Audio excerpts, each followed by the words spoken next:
अपने आप को अपने रब के हवाले कर दें, उसकी रहमतों के सुपुर्द कर दें, उतनी देर तक ज़िंदगी में ठहराव नहीं आता, करार नहीं आता।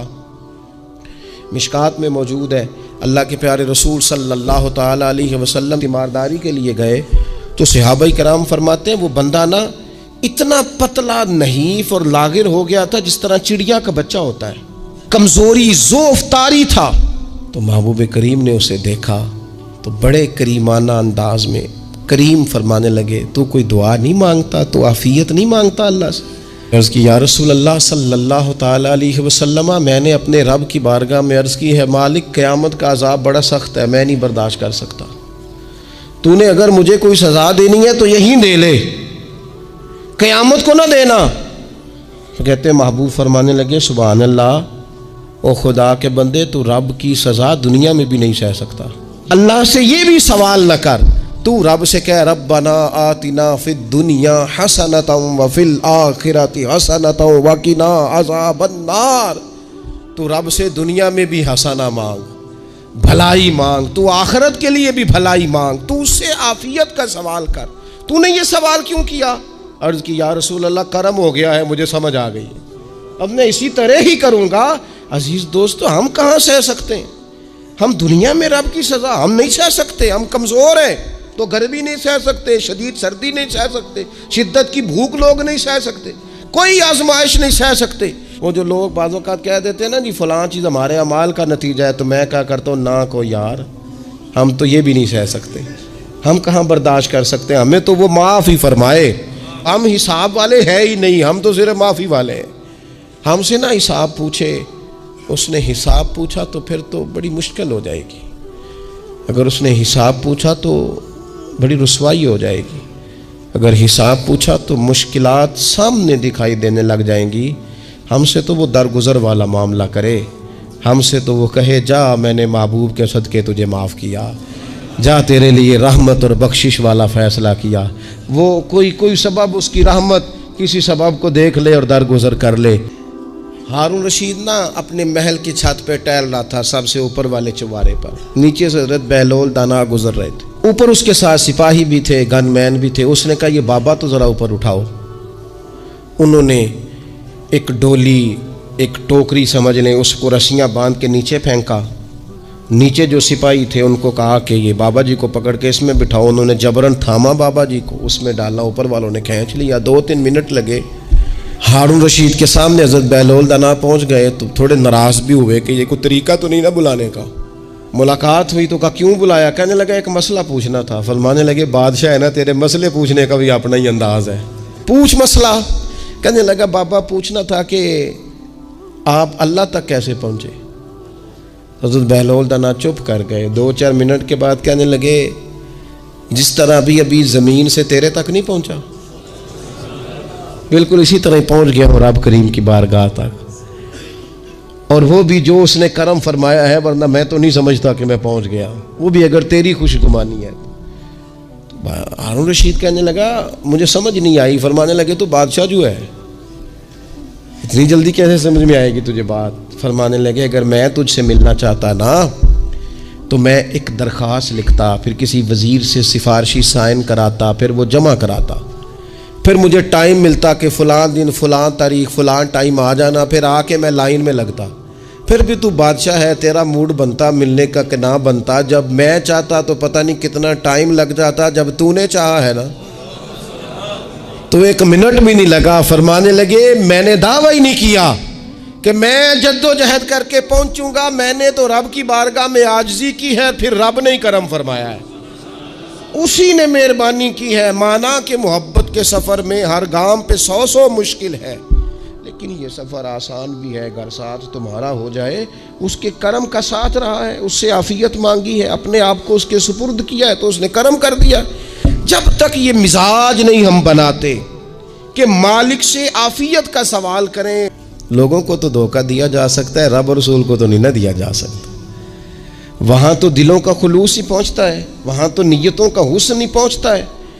तो अल्लाह तबारक व तआला से जब भी सवाल किया जाए, दुनिया और आखिरत की बेहतरी का सवाल किया जाए। एक लफ्ज़ है हदीस पाक में जिसको आफ़ियत कहते हैं। तिरमिज़ी शरीफ में हज़रत सैयदना अब्बास बिन अब्दुल मुत्तलब रदी अल्लाह ताला अन्हो, आपकी रवायत मौजूद है, फरमाते हैं मैं नबी पाक सल्लल्लाहु ताला अलैहि वसल्लम की खिदमत आली मर्तबत में हाजिर हुआ तो मैंने अर्ज़ की, या रसूल अल्लाह सल्लल्लाहु ताला अलैहि वसल्लम, मुझे ऐसी चीज़ बताएं जो मैं अपने रब से मांगूँ। चीज़ मांगनी होती है ना, बाज़ औक़ात मौका मिलता है तो कई दफ़ा इंसान इम्तिहान में आ जाता है कि अब मुझे मौका मिल गया है, मुझे कहा गया कुछ मांग लो, तो भला मैं क्या मांगूँ। हज़रत अब्बास बिन अब्दुल मुत्तलब रदी अल्लाह ताला अन्हु नबी पाक अलैहिस्सलाम के प्यारे चचा जान हैं, अर्ज़ गुज़ार हैं, या रसूल अल्लाह सल्लल्लाहु अलैहि वसल्लम, मुझे बताइए मैं अपने रब से मांगूँ तो क्या मांगूँ। तो हुज़ूर ने फरमाया, रब से आफ़ियत मांगो। कहते मैं कुछ दिन रुका, कुछ दिनों के बाद फिर हाजिर बारगाह हुआ और अर्ज़ की, या रसूल अल्लाह सल्लल्लाहु ताला अलैहि वसल्लम, मुझे बताइए मैं अपने मालिक से मांगूँ तो क्या मांगूँ। तो हुज़ूर ने फिर फरमाया, अल्लाह से मांगना तो आफ़ियत मांगना। बुज़ुर्ग फरमाते हैं ये आफ़ियत क्या है।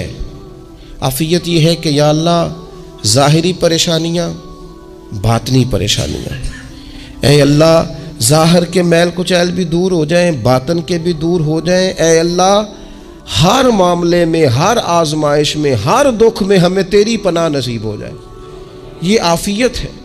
और सूफिया किराम फरमाते हैं आफ़ियत से बड़ी नेमत कोई नहीं अगर किसी को मुयस्सर आए तो, आफ़ियत से बड़ा हुस्न कोई नहीं अगर किसी शख्स को यह नसीब हो जाए। और एक अल्लाह वाले ने तो एक और बड़ा खूबसूरत तर्जुमा यहाँ किया है, वो कहते हैं आफ़ियत का मतलब है दिल का करार, आफ़ियत का मतलब है बातन का सुकून, आफ़ियत का मतलब है इंसान के मिजाज का हौसला, ठंडक, बुर्दबारी। जिस बंदे को आफ़ियत नसीब हो जाती है गोया अल्लाह उसे सुकून की दौलत अता फरमा देता है। थोड़े पैसों में भी सुकून, बग़ैर शोहरत के भी सुकून, कोई बात मान ले तब भी सुकून, कोई धुतकार दे फिर भी सुकून, लोगों की गुड बुक में हो फिर भी सुकून। और अगर लोग सारे मुखालफत में आ जाएं तो चूँकि अल्लाह ने आफ़ियत दी है फिर भी सुकून। अल्लाह ताला ने उन लोगों को करार की दौलत, अल्लाह से आफ़ियत मांगी जाए। इसमें दुनिया की भी भलाई शामिल है, आखिरत की भी भलाई शामिल। नबी अकरम सल्लल्लाहु ताला अलैहि वसल्लम तवज्जो दिलाते कि अल्लाह से तुम आफ़ियत मांगो। हमारा ना जी, क्योंकि सबसे बड़ा मसला रूहानी तरबियत का है। हमारे यहाँ बातें ढेर सारे लोगों को आती हैं और बहुत ज़्यादा आती हैं।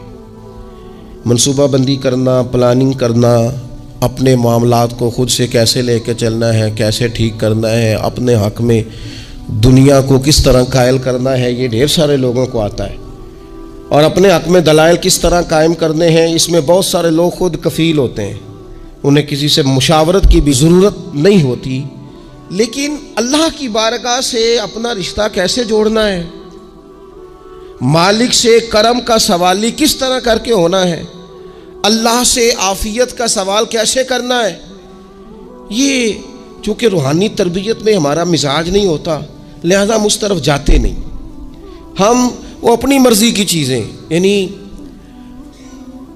वजीफ़ा पूछ के गए एक साहब, कुछ अरसे के बाद आए हैं तो आके कहते हैं मौलाना साहब, पीर साहब या कारी साहब या फ़लाँ साहब, किसी से भी पूछ के गए, किस चीज़ को नेक आदमी जाना, फिर लौट कर आके कहते हैं कि आपने वजीफ़ा बताया था पर काम कोई नहीं हुआ। तो मैं तो साफ कहता हूँ और खुले दिल से कहता हूँ कि भाई वजीफ़ा आपको बताया था कि अल्लाह की रहमत मतवज्जे होगी, खुदा की रहमत को आवाज़ देने के लिए वजीफ़ा दिया था। कोई भी वजीफ़ा रब को मजबूर तो नहीं ना कर सकता माज़अल्लाह। और वज़ाइफ किस लिए पढ़े जाते हैं कि जल्दी से मामला ठीक हो जाएं, मेरे हक में चीज़ें बेहतर हो जाएं, तो अल्लाह की रज़ा के लिए पढ़े जाते हैं। तो वज़ाइफ को, इबादात को, नवाफल को, तिलावत को, दुरूद पाक को तो रज़ा इलाही का ज़रिया बनाना चाहिए।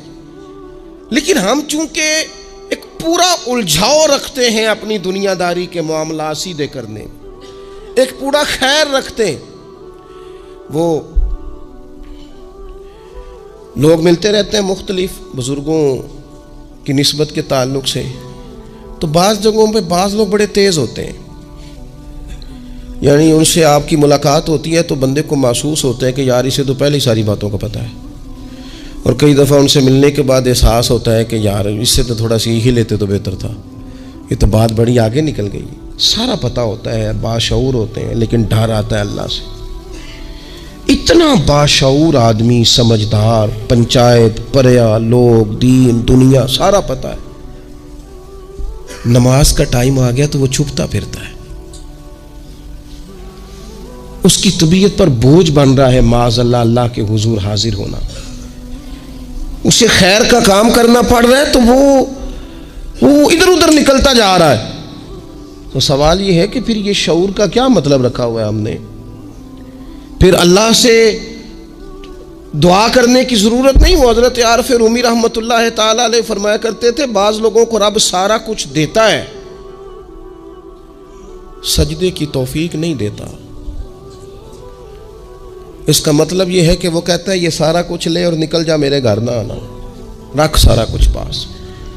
रब से आफियत मांगी जाए, उससे उसका फजल मांगा जाए, उससे उसका करम मांगा जाए। अल्लाह के प्यारे रसूल सल्लल्लाहु ताला अलैहि वसल्लम इस आफियत मांगने पर जोर देते, तवज्जो देते। मैं आपको सही बताता हूं, रब ने अगर किसी बंदे को आफियत में रखा हो ना, तो हालात कैसे भी बुरे चल रहे हों उसका बिगाड़ कुछ नहीं सकते। और अल्लाह ताला माफ़ करे, 100 दफ़ा खाकम बदहन अगर किसी वक़्त उसके करम की निगाह फिर जाए तो फिर सारे असबाब समेत भी इंसान अपने पैरों पे खड़ा नहीं रह सकता। उससे जब तक तलबे करम नहीं होता, तलबे आफियत नहीं होती, उसकी बारगाह से जब तक बंदा मोमिन पूरा रुजू नहीं करता, ये आफियत इतनी आला चीज़ है कि नबी पाक अलैहिस्सलाम ने फरमाया, आज़ान और इकामत के दरमियान जो वक्त होता है उसमें दुआएं रद्द नहीं होती। दुआ मांगा करोगे तुम्हारी अल्लाह अपने फजल से कबूल कर लेगा। अर्ज़ की या रसूलल्लाह क्या मांगे? तो फरमाया आफियत मांगो रब से। हज़रत अनस बिन मालिक हदीस के रावी हैं रज़ी अल्लाह ताला अन्हु, यहाँ भी फरमाया ये ऐन कबूलियत का टाइम है, अल्लाह से आफियत मांग लो, उसकी पनाह।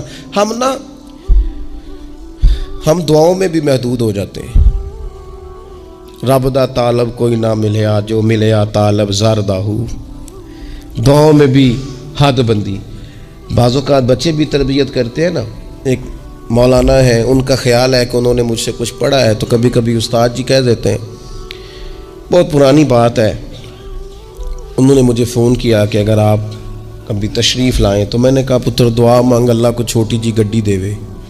तो उस बच्चे ने मेरी बड़ी तरबियत की, कहने लगा उस्ताद जी अल्लाह को लो मंगनी है तो वड्डी सारी मंगो, आपने महदूद क्यों किया कि भाई ये छोटी सी अल्लाह गाड़ी क्यों अल्लाह छोटी दे, रब दे तो बड़ी दे और रहमत से दे, अल्लाह से मांगनी है ना जी। हम तरबियत नहीं लेते। मैंने उसका शुक्रिया अदा किया, मैंने कहा बेटे तूने बड़ी सोहनी बात की, अल्लाह तुझे इसका अजर अता करे, अल्लाह तुझे बरकत अता करे। अगर आपने सीखना है तो फिर आप सीख लेंगे, और अगर नहीं सीखना तो फिर यही कहना है सारी उम्र लंघ गई बंदा को नहीं मिला, चूँकि मिजाज नहीं है ना सीखने का, इसलिए फिर मिला ही कोई नहीं। फिर सारी ज़िंदगी को मुयसर ही नहीं आया, किसी ने नसीहत ही नहीं की, कोई आंखों को भाया ही नहीं। खुद ही बड़े सियाने थे, खुद ही बहुत बड़े थे, अपना कद ही बड़ा ऊंचा था, सब ठिगने छोटे और कमज़ोर और बौने नज़र आए। अजीज़ भाई, जब आफियत, एक बुजुर्ग थे हर वक़्त अल्लाह से आफियत मांगते थे, हर वक़्त अल्लाह से आफियत मांगते थे, हर वक़्त आफियत मांगते थे। लोगों ने पूछा, लोग उनको साले जानते थे, नेक समझते थे कि हुजूर आप और कोई दुआ मांगते नहीं, आफियत ही मांगते हैं। फरमाने लगे मैं मांगा करता था शुरू में, बाद में ख्याल आया और भी दुआएं मांगा करता था, ये एहसास बाद में नसीब हुआ। फरमाते मैं मजदूरी करता था, माल बर्दारी करता था, एक जगह पे ड्यूटी कर रहा था तो थक गया, और वो जो काम लेने वाले लोग थे उनका रवैया भी बड़ा तुर्श था, तकलीफ हुई। तो मैंने अपने मालिक की बारगाह में अर्ज़ की, मालिक अगर 2 रोटी बगैर मुझे मुशक्क़त के मिल जाए दिन में तो तेरी बारगाह तो बड़ी करीम है। कहते मैंने ये दुआ मांग ली। ज़रा मैं थोड़ा आगे बढ़ा तो 2 बंदे आपस में लड़ रहे थे, मैं उनकी सुलह कराने के लिए, उन्हें बचाने के लिए आगे बढ़ा, तो मैं जिसको छुड़ा रहा था दूसरे ने मेरे ऊपर ज़रब लगा दी, मेरा भी सर फट गया। थोड़ी देर के बाद वहाँ पुलिस आ गई, वो तीनों को लड़ने वाला समझ के उठा के ले गए, मुझे जेल हो गई। 2 रोटियां बगैर मुशक्क़त के रोज़ मिलनी शुरू हो गई। दुआ मांगी थी ना कि या अल्लाह 2 रोटियां मिल जाए ना बगैर मुशक्क़त के, कहते वो 2 रोटियां रोज़ मिलती, कोई काम नहीं करना पड़ता, पर जेल हो गई। फरमाते मैं बड़ा परेशान था, रोज़ रोटियां पाबंदी से आती और बेहतरीन आती, खाना मिलता। फिर कुछ अरसे के बाद मैंने सोचा कि यार ये दुआ तो कबूल हो गई ना तेरी, अब तू अगर इस पर कोई अलग बात करेगा तो वो तू गलत करेगा। कहते फिर खुद ही मेरे दिल में अल्लाह ने बात डाली और मैंने अर्ज़ की मालिक 2 रोटियां नहीं, मुझे तो आफियत चाहिए, मुझे तू आफियत दे, मेरे ऊपर तू करम फरमा, तू नजरे रहमत कर, जे एक कतरा बख्शे मैनू, जे एक कतरा बख्शे मैनू ते काम बन जाता ही मेरा, मेहरबानी कर, आफियत अता कर। फरमाते फिर खुदा ने करम किया, कहाँ से असबाब बने मेरे जेल से छूटने के, कौन कौन मेरे ज़मानती बने अल्लाह ही जानता है। फरमाते हैं दरवाज़े भी खुल गए, रिस्क भी मिलता है, सेहत भी मुयस्सर है, सजदा भी कर लेता हूँ, सवेरे तिलावत भी करता हूँ, शाम को मदीने वाले की बारगाह में राज के दुरूद व सलाम भी अर्ज़ करता हूँ, मैं मुमकिन होता है तो किसी गरीब की दाद रसी भी करता हूँ। अब समझ आई है, रब्बना आतिना फिद दुनिया हसनतम व फिल आखिराति हसनतम वकिना अज़ाबन नार। अब समझ आई है, रब से जब भी मांगना है आफियत ही मांगनी है, उससे करम मांग। हमने महदूद दुआएं रखी हुई हैं, महदूद, वो जी फलाना काम मेरा हो जाए तो भाई वो एक हो गया, उसके बाद फिर नई टेंशन बन जाएगी। नहीं, मैं जी बच्चों की शादी कर लूँ जी फिर मैं फारिग हूँ। आप शादी करके देखें, लागू पता जाएगा कैसे फारिग होते हैं। आप यहाँ रुकते क्यों हैं? आप खुदा से आफियत क्यों नहीं तलब करते? उसकी बारगाह से वो क्यों नहीं मांगते कि जो एक कतरा मिले तो दुनिया और आखिरत के सारे काम हो जाए? उससे उसकी रहमत का सवाल करे, उससे उसके करम का सवाल करे। अल्लाह की बारगाह में भी हाजिर होना और जची तुली और जनाब नाप तोल कर और महदूद चीज़ों का सवाल करना, मालिक से मांगे। और वो जब देता है तो देता भी बेहिसाब ही है, वो जब अता करता है तो करम के दरवाजे खोल के अता करता है, वरना तो एक उलझन से इंसान निकलता है दूसरी में उलझ जाता है, एक गुत्थी को सुलझाता है। फिर इकबाल रो पड़े थे, कहने लगे मैं अकल की गुत्थियाँ सुलझा चुका हूँ, यार अब मुझे साहिबे जुनू कर दे। अल्लाह ये बड़ा मैंने हेर फेर देख लिया, मुझे दीवाना बना, अब मुझे जुनून हो, अब मैं किसी के लिए रोया करूं, अब मैं किसी की याद में तड़पा करूं, अब मैं रात किसी के लिए मेरी आंखें बेदार रहें। ये बड़ी हो गई दुनियादारी, अकल की गुत्थी हालांकि नहीं सुलझती, पर इकबाल कहते हैं अकल की गुत्थियां सुलझा चुका हूं, यार अब मुझे साहिबे जुनू कर दे। और फिर कहने लगे बुझी इश्क की आग अंधेर है, अब ये मुसलमान नहीं ये खाक का ढेर है, तो मिट्टी बन के रह गया क्या? कहाँ अपनी सारी तवज्जुहात का किबला किस चीज़ को? मेरे अजीज़ों, अल्लाह से आफियत। नबी पाक अलैहिस्सलातु वस्सलाम ने एक शख्स से पूछा क्या दुआ मांग रहे हो? तो उसने कहा या रसूल अल्लाह मैं अल्लाह की बारगाह में सब्र का सवाल कर रहा हूँ। तो हुजूर फरमाने लगे सब्र तो मुसीबत पर होता है। या रसूल अल्लाह फिर क्या मांगूं?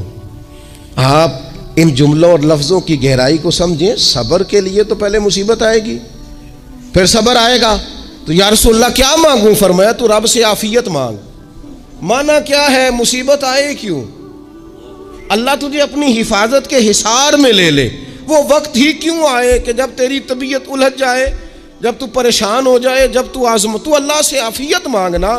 जब तू आफियत मांगेगा तो अगर कभी मुश्किल आएगी भी ना, तो खुदा फिर अपने फजल से मुश्किल से निकलने में रास्ता भी बड़ी जल्दी अता फरमाएगा और तेरे ऊपर फजल फरमाएगा। अगर आफियत, ये जो हम नबी पाक की उम्मत है ना, तो ये हमारे गिर्द अल्लाह के फजल और उसकी रहमत का हिसार है, ये हिसार है हमारे गिर्द। वो दरवेश ने कहा था ना कि करूं शुक्र कितना और करूं फ़ख्र कितना कि तेरे करम ने मुझे फायजुल मराम किया।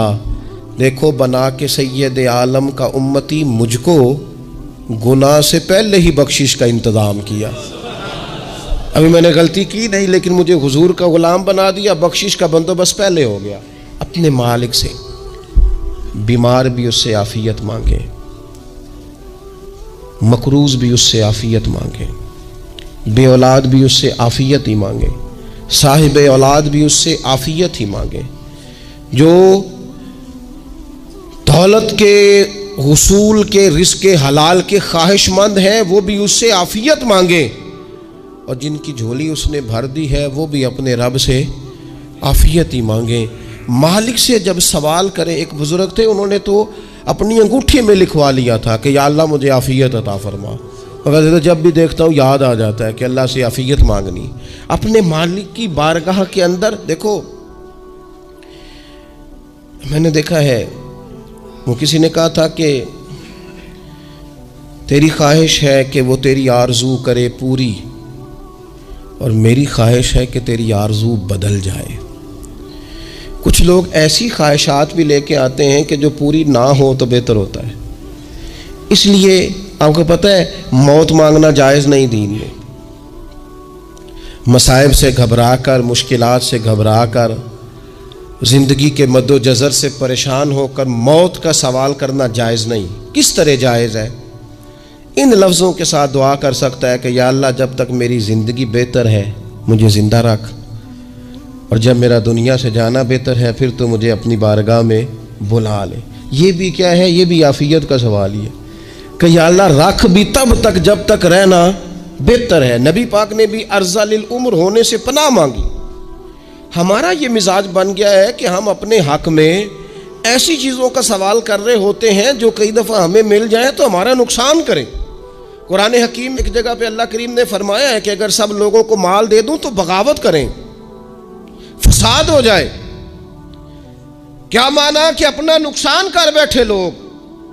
हम अपने मालिक की बारगाह में बाज़ ऐसी चीज़ों के सवाली हैं कि जो हमारे लिए ठीक नहीं है, हमें उसके कर्म पर छोड़ना है, उससे आफियत मांगनी। और बाज़ लोग, क्योंकि मैं कह चुका हूँ शुरू में कि हमारी दीनी रूहानी तरबियत नहीं होती और हम कहीं से बाकायदा असबाक लेने के कायल ही नहीं होते, पूरी तरबियत का हमारा मिजाज ही नहीं होता, अपनी अकल और अपना शऊर और अपने हिसाब से हम ज़िंदगी को बिताना चाहते हैं।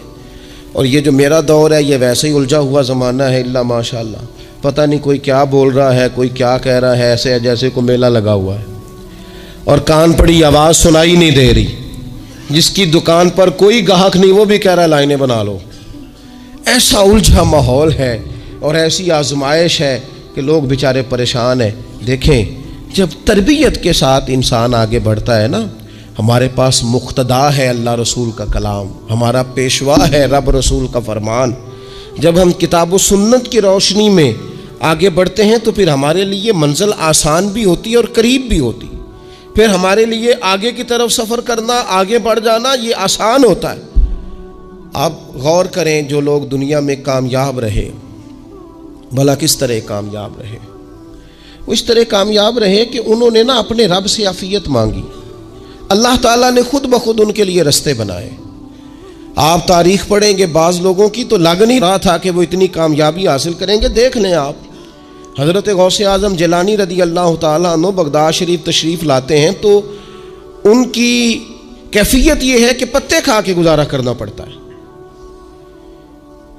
यानी पीछे कोई ऐसा बैकग्राउंड, किसी का बनाया हुआ इदारा, कोई बड़ी खानकाह, कोई बड़े लंबे चौड़े वालिद साहब के मुरीदीन, कोई बड़ा लंबा सिलसिला नहीं मिल रहा। उनको बज़ाहिर पत्ते खा के गुजारा करना पड़ता है, लेकिन चूंकि वो निकले हैं अल्लाह की मदद के साथ। उन्हें अल्लाह ने ताईद दी है, फजल फरमाया है, तो नतीजा ये निकला है कि 70 हज़ार बंदा एक एक वक्त में तरबियत लेने के लिए उनके सामने मौजूद है। ये अल्लाह ने असबाब बनाए हैं, क्योंकि जब रब आफियत अता करता है तो फिर अल्लाह असबाब भी पैदा फरमाता है।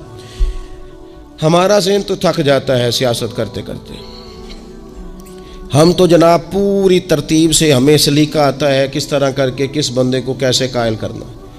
पूरे तौर पर हम वो सारी ज़िंदगी सियासत करते रहते हैं। वो ख़ानदानों में भी चलती है, गली मोहल्ले में भी चलती है, दोस्तों में भी चलती है, और बाद में पता चलता है कि ये पत्ते खेल कौन रहा था। असल में सुलह कराने वाला था कि लड़ाई कराने वाला था। ये सब का खैर खा था, यह सब की जहन के अंदर फतूर की आमेज़श ही इस शख्स की वजह से थी। हम चूँकि वो ख़ास आफ़ियत अल्लाह से नहीं मांगते, हमारी मखसूस सियासत होती है सभी को राज़ी रखो। उसका नतीजा ये निकलता है कि एक टाइम आता है कोई भी राज़ी नहीं रहता। हम अगर अपने मालिक की तरफ रुझान करें और अल्लाह ने जो हमें शऊर दिया है उस शऊर को लेकर अल्लाह की बारगाह की तरफ बढ़ें। आप यकीन करें, आला हज़रत बरेलवी रहमतुल्लाह अलैह की किताबें हैं, एक एक किताब पर PhD हो रही है, और उन्होंने 150 साल पहले बैठकर जो कुछ लिखा था, बैन ही लफ्ज़ ब लफ्ज़ उसकी ज़रूरत आज महसूस हो रही है और आने वाले वक्त में बढ़ रही है। लेकिन उनके पास कोई टीम नहीं थी, 50 लोग नहीं थे जो उनके पास बैठ के लिखवाते, अपना प्रेस नहीं था, ऐसे लोग नहीं थे कि जिनको पता होता कि किताब हम कल छापेंगे और इतने फीसद ये मार्केट में निकल भी जाएगी। ऐसा कुछ नहीं था। क्या था? अल्लाह की मदद साथ थी, ताईद ईज़वी साथ थी, अल्लाह ने अपनी आफियत में रखा था। वो कुरान मजीद की आयत का तर्जुमा करते हैं ना आला हज़रत, इहदिनस सिरातल मुस्तकीम, या अल्लाह हमें सीधी राह पे चला। बहुत सारे मुफस्सिरीन ने कहा ए अल्लाह हमें सीधा रास्ता दिखा। फरमाते हैं ए अल्लाह हमें सीधी राह पर चला।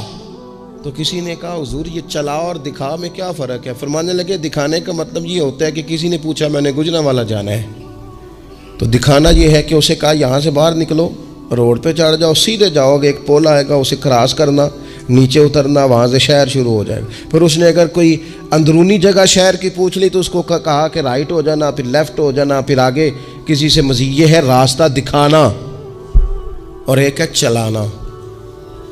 उसने कहा मैंने गुजरांवाला जाना है, तो उसने कहा साथ बैठना मेरी गाड़ी पे, जहाँ तूने जाना है मैं छोड़ के आता हूँ। ये रास्ते पे चलाना है, ये मकाम तफक्कुर है। आप इस पर गौर फरमाएंगे। कहते हैं या अल्लाह तू हमें रास्ता दिखाएगा और दिखाता है, लेकिन चारों जानब शैतान भी तो बैठा है ना, फितने भी तो है ना। तो अगर तेरी रहमत साथ साथ रहे, माना कि मोहब्बत के सफ़र में हर गांव पे 100 मुश्किल है, लेकिन ये सफ़र आसान भी है अगर साथ तुम्हारा हो जाए। तो आज की पूरी गुफ्तगू में मैं आज आपको बड़ी ज़िम्मेदारी से ये गुजारिश कर रहा हूँ, अल्लाह से आफ़ियत मांगे, हर वक्त आफ़ियत मांगे। मेरी सालों से रूटीन है, मैं दुआ मांगता हूँ अल्लाहुम्मा इन्ना नस्अलुकल अफ़्वा वल आफ़ियत फ़िद्दीन वद्दुनिया वल आखिरा। और ये खामोश तबलीग होती रही, मैं मांगता रहा, कई बच्चों को वैसे याद हो गई। इसको याद कर लें, अल्लाह से आफ़ियत मांगे, दीन में, दुनिया में, आखिरत में, इसको अपना मिजाज बनाएं। अल्लाह तबारक व तआला हम सबको आफ़ियत नसीब फरमाए। आखिर दावा यानिल हम्दुलिल्लाह।